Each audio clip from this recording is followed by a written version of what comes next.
오늘은요, 성경적인 가정, 이런 제목으로 말씀드립니다.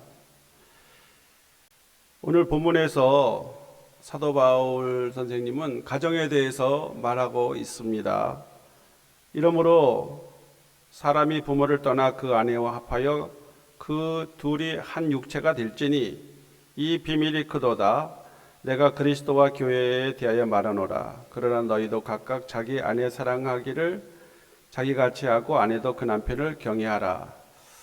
이 말씀을 하고 있는데, 이것은 창세기에 그 말씀을 옮겨놓은 거나 마찬가지죠. 현대 가정을 위협하는 것들이 과거보다 더 많아졌습니다. 현대는요, 이 도덕성의 타락으로 가정을 버리는 아버지나 어머니가 늘고 있고요. 이 결혼의 순결성과 영원성이 사라지고 있습니다. 그래서 과거에는 한번 시집 가면은 그 집에서 그냥 귀신이 되어 죽더라도 거기 머물러 있어라, 돌아오지 마라, 막 이렇게 한번 결혼하면은 그 집의 사람으로 평생 살 것을 부모들이나 주위 사람들이 강요를 하고 있었죠. 그러나 지금은 작은 어려움에도 이혼을 권고하는 주위 사람들이 많아졌습니다. 경제적인 여건의 어려움이 가정을 또 무너뜨리게 하고 있습니다. 과거에는 모두가 다 살기 어렵기 때문에 고생이라고 느껴지지 않았지만은 지금은 상대적 박탈감 때문에 이 경제적인 문제로 인해서 이혼하는 부부가 많아지고 있다 그래요. 몇 년 전에 통계를 누가 말했는데 하루에 결혼하는 그 숫자가 23명이라면 이혼하는 숫자는 16명이다. 과반수가 넘게 결혼하고 또 그 이후에 이혼을 쉽게 한다는 거죠. 그러나 우리 하나님께서는요, 우리를 행복하게 살게 하려고 가정을 제정하셨어요.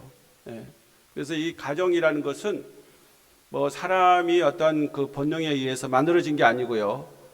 우리가 창세기에서 보는 대로 하나님은 우리를 사랑하셨고 축복하기 위해서 가정을 제정하셨고요. 그래서 이 가정의 행복의 원리가 있는 겁니다. 오늘 성경 말씀이 그걸 해주고 있고요.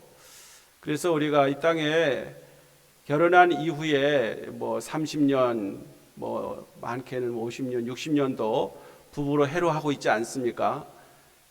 우리 이렇게 사는 동안에 정말 가정이 행복해야 되지 않겠습니까? 그 행복하게 사는 방법과 비결은 다른 데에 있는 게 아니라 하나님께서 이 가정을 제정하셨기 때문에 하나님의 법도대로 살면 행복하게 잘 살게 되는 것입니다.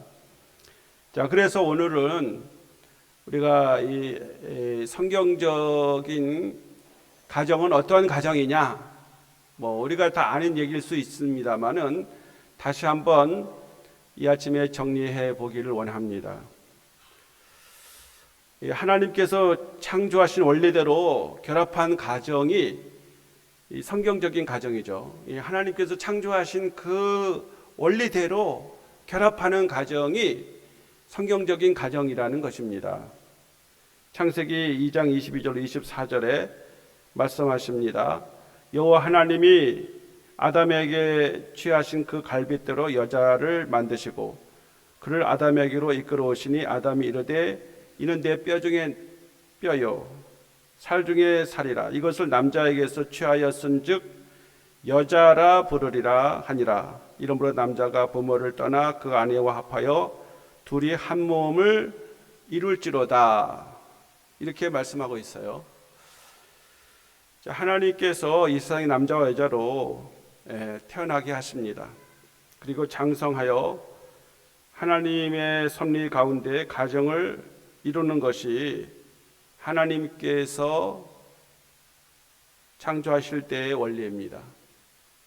그렇죠, 여러분. 우리가 다 그렇게 이제 남자와 여자로 태어나고 장성해서 때가 되면 각각 자기에 맞는 또 자기가 사랑하는 또 이렇게 주위의 권위에 따라서 이제 잘 만남을 갖고 가정을 이루는 것이 당연한 것으로 여겨지지 않았습니까? 이렇게 할 때 하나님이 우리를 생육하고 번성하여 땅에 충만하라는 명령을 이룰 수가 있고요. 또 신체적으로 봐도 그러는 것이 정상적인 것입니다. 그러나 오늘 현대에 이르러 가정의 창조 섭리를 반하여 그렇지 않는 것을 주장하는 사람들이 생기게 됐다는 겁니다. 요즘에 동성애 문제가 일반을 넘어 사회의 중대한 이슈가 되고 있습니다. 근간에 차별금지법을 만들어서 동성애를 옹호하고 조장하고 있습니다. 자, 그래서 이러한 그 차별금지법 악법을 철폐를 위한 예배와 기도회가 열리고 철회를 촉구하는 입장을 표명하려고 오늘도 서울 광화문 광장을 이제 유시해서 거기에 그 성도들이 다 모이라고 이렇게 하고 있고요. 또 거기에 가지 못하는 사람들은 각 지역에서 한 교회에 모여서 이 악법, 차별금지법을 저지하기 위한 이러한 그 영상 예배에 같이 동참하고 있어요. 자, 동성애를 옹호하는 차별금지법은 역차별이라고 지적하는 것입니다. 어떤 목사님이 동성애를 성경에서 죄라고 규정하고 있다고 이렇게 설교를 했습니다. 그것을 동성애자가 그 설교에 대해 수치심과 모욕감을 겪었다고 신고하면 그 설교는 차별 행위로 규정되어 버리는 것이죠. 자, 이렇게 되면 차별금지법 안에서 사상과 종교의 역차별하는 법안이 될 수 있기 때문에 문제가 되는 것입니다. 이런 설교를 하신 분들은요, 이제 경찰에 또 이렇게 입건이 되어지고 수사를 받게 되어지고 이렇게 벌금을 물게 되죠. 실제로 이러한 그 법을 통과시킨 나라들, 미국, 캐나다, 영국, 프랑스, 호주 같은 나라들이 지금은 후회하고 있고요. 이 차별금지법으로 많은 사회적 갈등을 야기시키고 있는 거예요. 이게 더 많은 갈등을 일으키고 있어요. 각급 학교에서 동성애가 정당하다는 것을 의무적으로 가르쳐야 합니다. 그리고 이것을 어겼을 경우에 학교나 직장에서 쫓겨나거나 경찰에 끌려가고 벌금을 무는 상황들이 발생하고 있습니다. 심지어는 자식들이 결혼 상대로 남자가 남자를 데려왔는데 부모가 그것을 반대한다면, 그래서 그 자식들이 모욕감이나 수치심을 느꼈다가 주장하면 그것이 문제가 되는 거예요. 그것이 역차별이고 법을 이제 위반하게 되는 것이죠. 참 상당히 심각한 거죠. 사실 이게 어떠한 사회적인 전반에 역차별을 가져오게 되는 겁니다. 국민들 99%가 반대하는 일을 왜 국가나 국회가 나서서 하려고 하는지, 소수 인권 문제를 확대해도 너무 확대하고 있다고 생각하는 겁니다. 창조 섭리를 거역하는 큰 죄를 자행하는 악법을 막아야 할 사명이 오늘 우리 시대에 우리에게 있다는 사실입니다. 자, 이러한 때에 우리 교회는 젊은이들에게 정상적인 올바른 가정을 이룰 수 있도록 잘 가르쳐야 할 뿐만 아니라 늘 기도해야 하겠습니다. 이 성경적 가정은요, 첫째가 남녀가 부모를 떠나 한 몸을 이루는 것입니다. 이것이 창조의 섭리가 아니겠습니까? 그러므로 거기에 관련하여 이 구약의 율법적으로 얼마나 많은 그 법이 있는지 몰라요. 그걸 자세하게 제가 다 말할 수는 없지만은 오늘 이것이 우리 기독교 계뿐만 아니라 사회 전반적으로 이 나쁜 영향을 미치고 있고, 만약에 그렇게 된다면 하나님의 이 창조의 섭리를 어그러뜨리는 거예요. 그러므로 우리는 할 수만 있으면 이것을 하지 못하도록 막아야 되고, 또 가정이나 우리가 속해 있는 공동체, 교회나 일에 대해서 항상 기도하고 예의주시하고 이런 일이 벌어지지 않도록 적극적으로 막는, 그래서 하나님이 거룩한 이러한 가정을 이루고 하나님이 주신 축복을 누리는 이러한 우리 성도들, 우리 교회와 성도들이 함께 되시기를 바랍니다. 이 성경적인 가정은 희생을 통한 화목한 가정입니다. 화목한 가정이 그냥 이루어지는 게 아니라 이것이 희생을 통해서 이루어진다는 것입니다. 바울은 가정을 통하여 그리스도의 진리를 말씀하고 있습니다.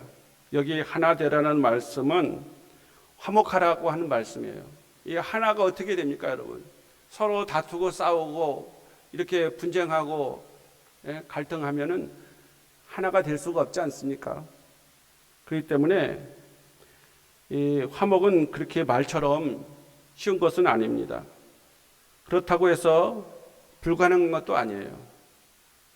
화목은 내가 죽지 않으면 불가능하지만 우리가 예수님처럼 십자가를 지는 마음으로 가정 생활을 한다면 화목하게 되는 것입니다. 우리가 하나님과 화목하게 되기 위해서요, 예수 그리스도께서 십자가의 죽으심으로 말미암아 그 속죄의 은혜를 힘입는 우리들은 하나님과 화목하게 되어지고, 또 우리가 하나님과 화목하게 계속 살려고 하면은 우리가 마땅히 지어야 할 주님께서 우리에게 지라고 하신 그 십자가를 달게 진다고 하면 하나님과 늘 화목한 관계를 유지하고 행복하게 살 수 있는 것입니다.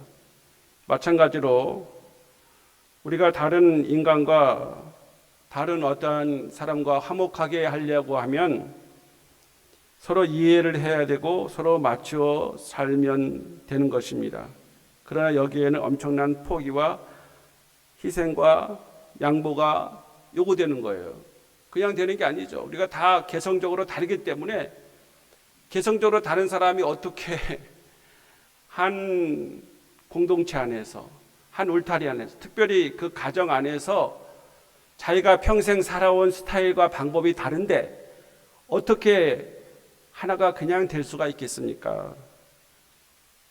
그것은 개와 고양이와 같이 이 개성이 다르기 때문에, 방식이, 삶의 방식이 다르기 때문에 그렇게 만나는 순간 그 부부는요, 갈등의 운명에 놓이게 된다는 거예요. 이스라엘 사람들이요, 그 결혼식 할 때 그렇게 한다 그래요. 이렇게 그 포도주 잔에 포도주를 따르고, 또 우리가 같이 평생 같이 잘 살자 이러면 그걸 마신 다음에 그 포도주 잔을 그 바닥에 던져 깨트린다는 거예요. 그 아까운 포도주 잔을 왜 깨트리겠습니까? 이제 가정을 이룰 때는 지금까지 살아온 방식을 다 깨부셔야 된다는 거예요. 이제 새로운 삶, 부부가 서로 사랑하면서 같이 한 공동체의 운명으로 살아야 하기 때문에 화목하려고 하면은 자기의 어떤 그 주장이라든지 자기가 어떤 좋아하는 이런 어떤 기호 좋은 거라든지 이런 것만 그걸 고수하면은 그거는요, 서로가 함께 살아갈 수가 없는 거예요. 그거를 깨부셔야 되는 거죠. 그러기 위해서 생각을 이제는 너의 생각을 깨라. 그래서 포기할 때는 포기하고, 그리고 희생할 건, 너가 짐을 지어야 할 것은 희생을 해라. 그런 의미에서 그런 예식을 한다고 그래요. 자, 우리가 순탄한 부부가 되려면 성격도 수준도 어느 정도 맞아야 됩니다. 결혼하기 전에 그것이 맞는지 안 맞는지 잘 살펴봐야 돼요. 그러니까 처음 만나가지고 뭐 한 달 만에 막 결혼했다, 막 그런 사람 보면은 참 대단한 분들이에요. 어떻게 그걸 다 할 수가 있겠어요? 그래서 유태인들은 결혼에 앞서서 정혼기간이라는 기간을 둬요. 그 정혼기간은 1년입니다.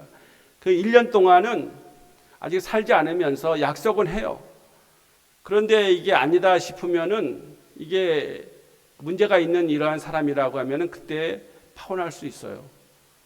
그러니까 너무 서둘러서 빨리 이렇게 결혼하는 것만 능사가 아니라 오늘날 말하자면은 연애 기간을 갖는 건 참 지혜로운 거예요. 그래서 서로가 알아보고 내가 좀 맞춰 살 수 있다. 이렇게 될 때에 우리는 결혼을 해야 되겠죠. 하나님이 이러한 분을, 이러한 사람을 나의 짝으로 맺어줬다라고 그렇게 여기면서 결혼을 해야. 그래도 너무나 힘들기 때문에 그 유태인 러시아 사람들 그런 얘기 했다고 그러잖아요. 결혼하려고 하면은 3번을 기도해야 된다. 뭐 바다에 나갈 때 1번 기도하고 전쟁에 나갈 2번 기도하고 결혼하려면은 3번 이상 기도해봐야 된다.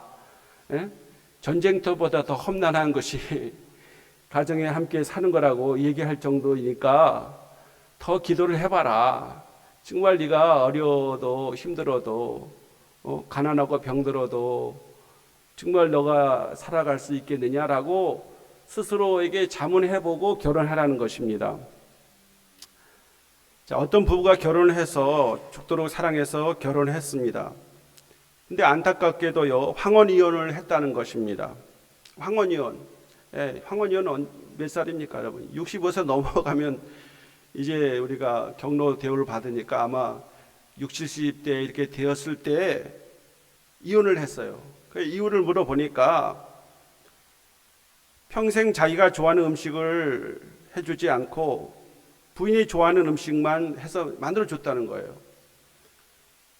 그러니까 그전에는 그냥 뭐 참고 살기 위해서 그냥 먹었는데 이제는 더 이상 그 음식을 못 먹겠다는 거예요.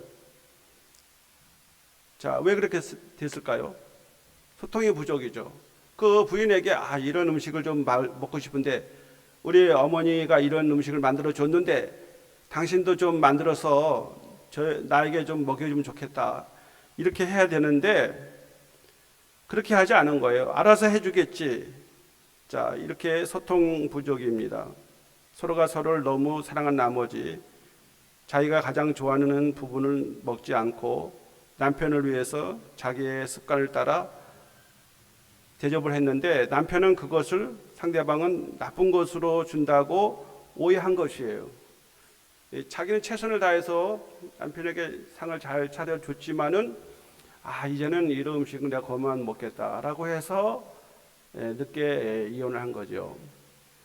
뭐 이거는 뭐 하나의 예일 수 있습니다만은 참고 살았는데 더 이상 참을 수 없다. 이제는 좀 자유롭게 살고 싶다. 막 이렇게 생각하면은 늦게나마 이제는 뭐 이혼하자. 뭐 이런 상황이 오늘날 현대에 벌어지고 있다는 거예요. 자, 그러면 되겠습니까, 여러분? 이것은 자기 중심의 사랑을 했기 때문에 이러한 일이 벌어지는 거죠. 자, 그래서 우리가 하나가 되어 화목하려면 나를 죽이고 상대방을 배려하며 살아야 합니다. 서로 달라도 말이죠. 존중함으로 자기 자신의 개성을 꺾고 맞춰서 하나가 되어야 하는 것입니다. 그래서 내 행복이 아니라 서로의 행복을 위해 살아가는 것입니다. 그러므로 성경적인 가정은 십자가가 있는 가정입니다. 내가 주고 사랑으로 하나 되고 나의 희생이 행복한 가정을 이룬다는 것이 성경적 가정의 원리인 것입니다. 자, 그래서 우리가 이 가정 안에서 옛날에 많은 우리 어머니들이든지 아버지가 참 희생하고 서로 가정을 지키는 데 노력했어요. 뭐 그런 얘기가 있잖아요. 어떤 분이 그 자녀들이 많으니까 그 남편이 직장 생활을 하는데 도시락을 맨날 싸가지고 가요. 무슨 도시락을 싸가지고 가냐? 맨날 김밥을 싸가지고 가요. 김밥이 가장 말기 쉽고 편하니까 그 아버지는 그 버스 기사였는데 그 점심값을 아끼기 위해서 그 어머니가 도시락에 김밥만 싸가지고 갔어요. 자, 그러니까 아버지 어머니든 고생을 너무 한 거죠. 자녀들이 많으니까 그 가정을 조금이라도 어떻게 잘 이렇게 부양해 나가려고 그런 그 김밥을 늘 싸가지고 갔는데, 그러나 자녀들은 오해하죠. 우리 아버지는 김밥을 좋아하시나 보다. 그래서 아버지에게 뭐 우리 아버지는 김을 좋아하니까 김을 선물한다든지 그런 일이 벌어진다 그러잖아요. 가정에 부모가 희생을 했기 때문에 자녀들이 오늘 여기 이렇게 우리가 잘 살아왔습니다. 저희 가정도 부모님들이 참 눈물겨운 그러한 자녀들을 키웠기 때문에 그 사랑을 받고 그 부모의 희생에 의해서 여기까지 살아왔다고 생각이 드는데, 이제는 부모님들은 다 떠나시고 이제 그 몫을 우리 자녀된 우리들이 감당해야 되지 않겠습니까? 가정이 화목하게 되는 것은요, 화목한 가정 안에서 자녀들이 다 그들이 잘 거기서 성장할 수 있는 거예요. 거기서 자기들의 꿈을 펼칠 수 있는 것이고, 그 자녀들이 그 행복한 가정 안에서, 하나 된 화목한 가정 안에서 또 그들이 잘 성장해서 앞으로 또 결혼도 해서 가정을 꾸리고 나가면 그것이 이 가정의 큰 행복이 아니겠습니까? 하나 되기 위해서 우리 성도들이 가정 안에서 양보와 희생 또 배려의 삶을 살아가는 이러한 성도들 되시기 바랍니다. 가장 중요한 것은요, 성경적인 가정은 예수님을 모시는 가정이라는 것입니다. 예수님을 가정에 주님으로, 주인으로 모셔야 합니다. 창세기 22장 24절, 남자가 부모를 떠나 아내와 연합하여 한 몸을 이룰 것이라 말씀합니다. 자, 결혼의 원리는 떠남과 연합, 한 몸을 이루는 것입니다. 이 떠남이라는 것은 부모로부터의 독립이고요. 이 독립은 그냥 독립이 아니라 경제적인 독립, 또 육체적인 독립, 정신적인 독립을 말하는 것입니다. 이 부부의 연합이라는 것은 오직 사랑으로 하는 연합이에요. 자, 그래서 한 몸을 이루는 것이, 우리가 어떻게 한 몸을 이루길 수 있겠습니까? 그것은 같이 삶으로써 몸, 마음, 생각 모든 것이 하나됨을 말하는 것이죠. 남자와 여자는 서로 다르나 기능과 역할에서는 주님께서 상호 보완하면서 새로운 동반자 관계로 부르심을 받았다는 거예요. 새로운 창조의 그 가정을 이루는 그것이 바로 우리가 한 몸을 이루는 것입니다. 이 남자들은요, 이 오른쪽 그 뇌가 발달했다 그래요. 오른쪽 뇌가 발달하면 어떤 일이 벌어집니까? 지성적이고 능동적이고 행동적입니다. 그래서 멀리 가서 이제 모든 그 무슨 어떤 일도 하고 이제 이 사냥 본능이 있다는 거예요. 사냥 본능. 가정을 지키고 부양하기 위해서 사냥을 잘 하려면은 그러한 그 행동적이고 능동적이어야 되죠. 그러나 여성은 대체적으로 왼쪽 뇌가 발달되어서 직관적 능력이 뛰어나고 감성적이고 수동적이고 언어적이에요.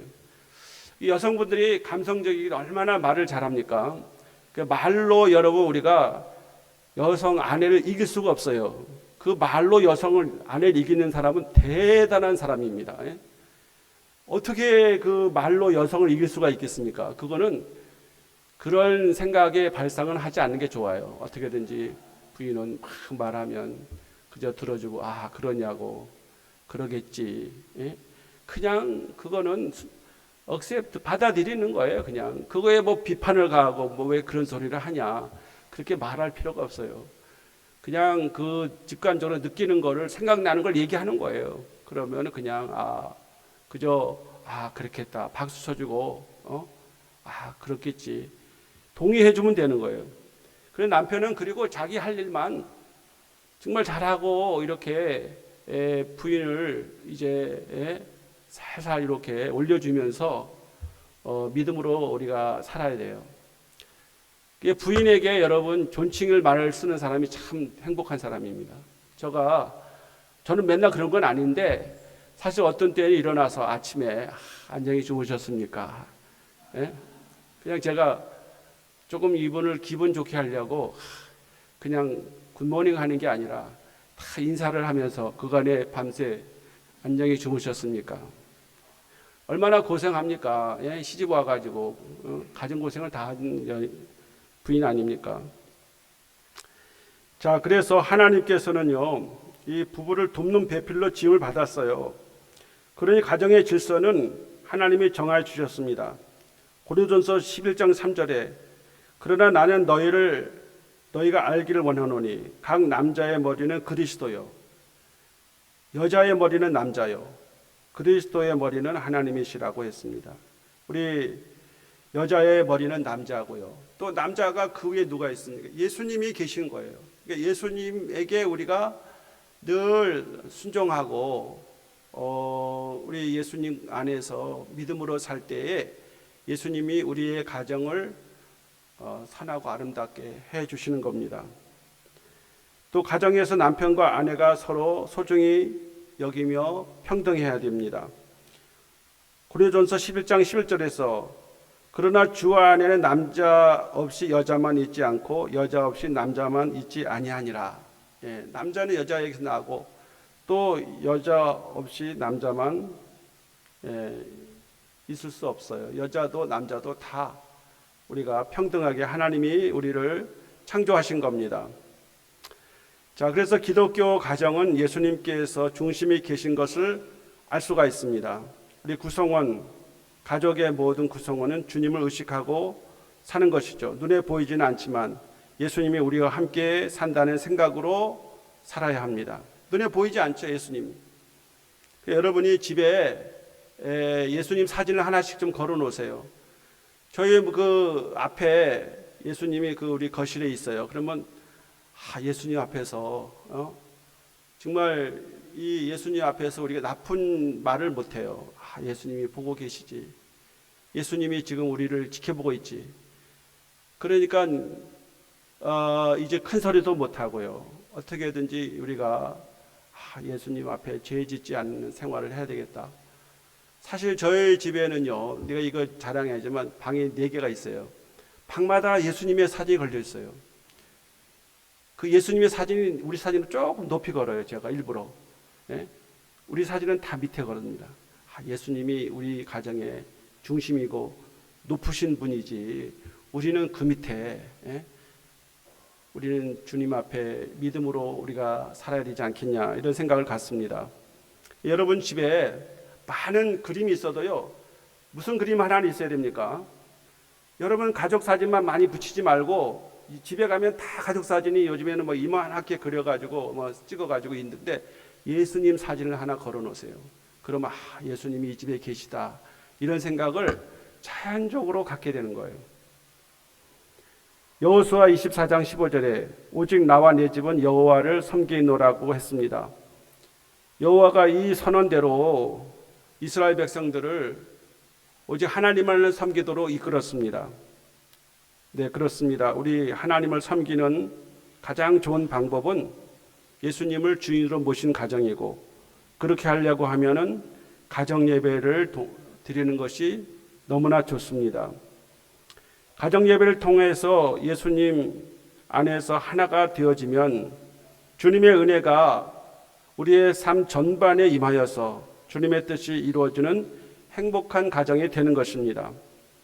성경적인 가정이 되는 방법은 예수님을 모시고 예배하는 가정인 것입니다. 유대인들이 매 금요일 밤에 안식일이라고 해서 가족 기도 모임을 갖는 전형으로서 그들이 하나님의 성민이라고 그들의 정체성을 확인하는 거예요. 이스라엘 백성들이 누구냐? 사베스데이, 금요일 해질 무렵에 안식일이 시작하는데 그때 가족 전체가 모여서 음식을 먹을 때에 하나님께 그 가장이 기도를 하는 거예요. 그 기도를 함으로써 우리는 출애굽해서 하나님께서 가나안에 살게 했고 아브라함과 이삭과 야곱의 우리는 후손들로서 우리는 하나님이 우리를 사랑하는 하나님의 자녀들이다, 하나님의 성민이다라고 그렇게 자기들이 자부심을 갖는 거예요. 우리는 어디 가든지 하나님 우리를 지켜주신다, 하나님이 우리를 뛰어난 민족으로 해주시고 이 세상을 하나님께서 우리에게 맡겨주셨다라고 그렇게 여기는 거예요. 그러한 믿음대로 되는 거 아니겠습니까, 여러분? 오늘 우리는 구주 예수님을 우리의 가정을 중심에 모시며 믿음으로 사는 우리 성도들 다 되시기를 바랍니다. 기도합니다. 하나님 아버지, 사랑과 은혜 감사합니다. 하나님이 이 세상을 창조하시고 남자 여자로 만드셨고 창기에 올리도록 결합하여 가정이 되게 했습니다. 하나님, 우리가 이 땅에 와 장성하여 각각 배우자를 만나서 이렇게 이제 부모를 떠나서 아내와 합하여 둘이 한 몸을 이루는 이 창조의 섭리대로 하나님이 가정을 이루어 생육하고 번성하게 하며 이 땅을 정복하라고 말씀하신 하나님, 오늘 하나님의 말씀대로 우리가 살아갈 수 있도록 또 이 세상에 그렇게 돌아갈 수 있도록 축복하여 주시옵소서.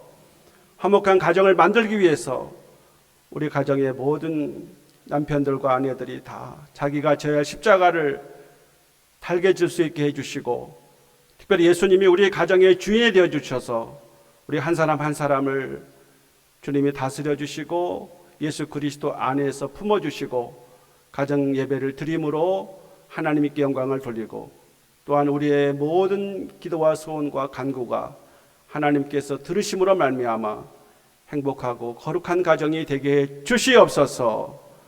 예수 그리스도의 이름으로 기도하옵나이다. 아멘.